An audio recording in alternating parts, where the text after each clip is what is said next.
Alguns ens dèieu que les dones no podíeu ser ni mosses, ni bomberes, ni agents rurals. Que si només hi ha un 21% de mosses, un 2% de bomberes, o un 13% d'agents rurals, dones, és perquè les coses han de ser així.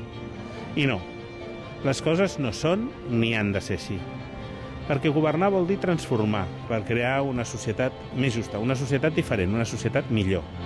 I en 3 anys hem avançat com mai en la feminització dels cossos de seguretat i emergències. Ho hem fet amb una reserva de places del 40% per a dones que volen ser mosses, bomberes o agents rurals.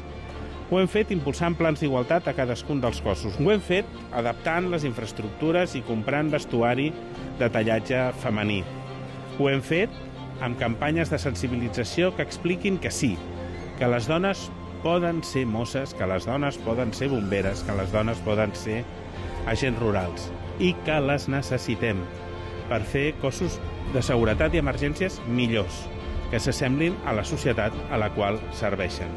Hem avançat més que mai i ho seguirem fent per resoldre anys d'injustícia cap a les dones i per tenir uns cossos de seguretat i emergències que siguin un reflex de la nostra societat, una societat que s'escriu en femení.